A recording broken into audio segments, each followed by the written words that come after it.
guys, M.V.K here, back again. Welcome back to another comic review. Back again for you guys, and we are back in the world of Marvel. I told you guys before that I was going to keep up with this series, and I'm not going to stop until the series ends. It's a mini-series, but I love that first issue. That first issue was great. The writer L.Ewing did a really good job, and so I'm going to continue it. Besides, I'm a big fan of the character, and that book is Monica Rambeau, Photon. This is issue number 2. Nice cover, right? Classic lineup of the Avengers lineup, what Monica led when she was leader of the Avengers. That's right, she was leader of the Avengers. Look, you got Dr. Druid back there. Like, come on. There's not a lot of people that remember Dr. Druid. But what is this issue about? So, last time we left, Monica had a lot on her plate.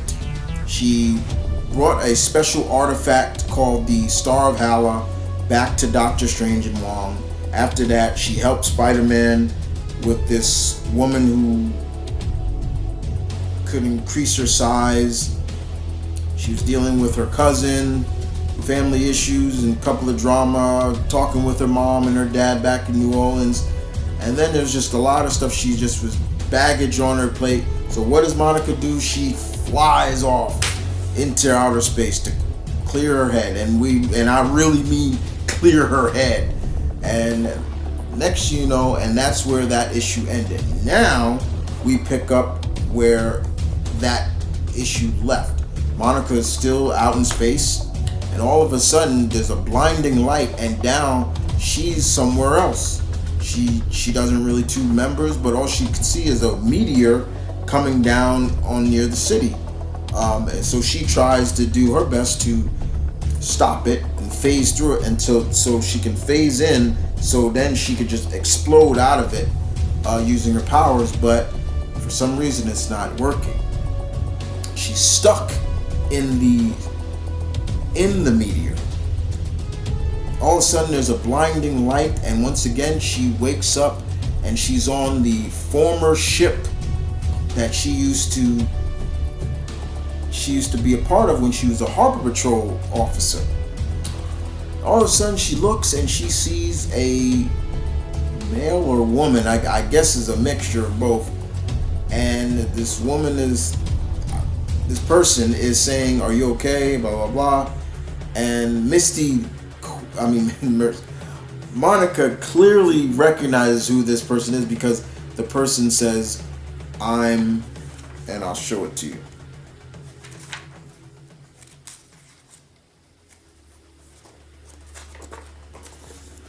She basically says, "I'm the Beyonder." And Misty's like, "What the hell?" Like, she's like, "Wait, the Beyonder?"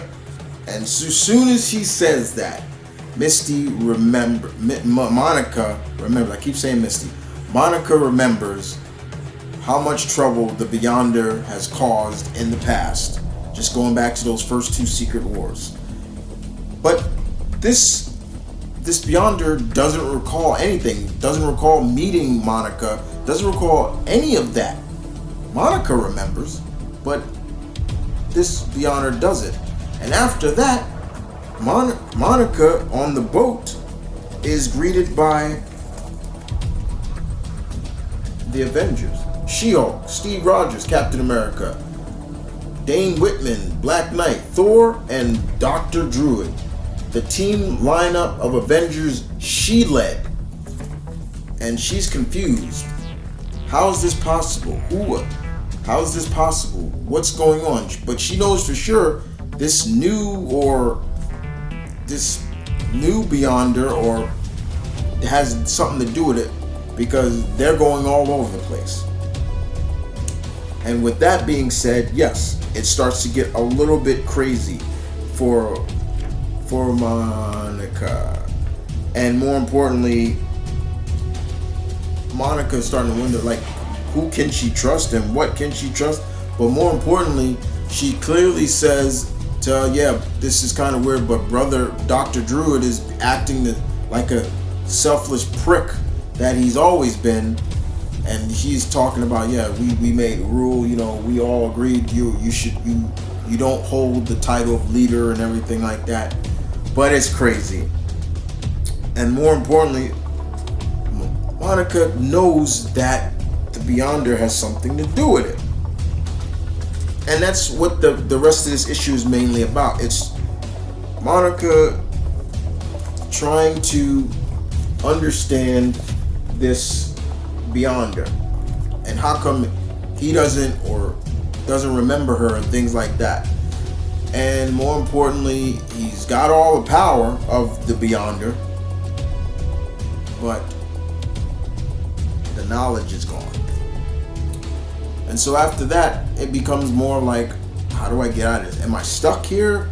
Is he trapped us in a pocket dimension? Or am I stuck in the past?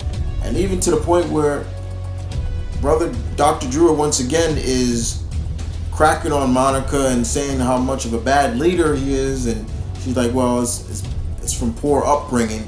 Like, he's just dogging Monica. He's like, it's from poor upbringing. Your parents dead. And she's like, what are you talking about? My parents aren't dead. Go back to her house. And she's like, let me show you. My parents are not dead. And who comes stepping through the door?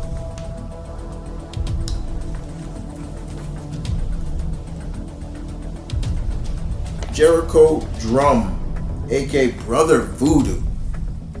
And he basically says to her and the rest of the Avengers, I always heard so much about Monica's work friends, but never get the chance to meet y'all. I'm her husband, Jericho Drum. To be continued. Basically a simple straight-lace issue here. You know, nothing really big outside of the new, improved or younger version of the Beyonder that seems to don't know anything or any kind of knowledge of what he or she has done. Because, like I said, it looks like a female, but then there are times it looks like a male. I believe it's a male. But at the same time, the artwork was good by Florelli. The writing was solid, once again, but what is going on? And what does this new Beyonder have to do with it? And will Monica get back to her own time? And things like that. We know something is coming. I saw the preview to issue number 4, and it seems like Monica is going to be going at it with Moonstone, so I'm going to look forward to that. But a straight-laced issue nonetheless. I still have the digital code if you want to check it out for yourself. But outside of that, it was straight, it was cool, artwork was good, and I'm going to keep reading this because I'm interested in what's to come.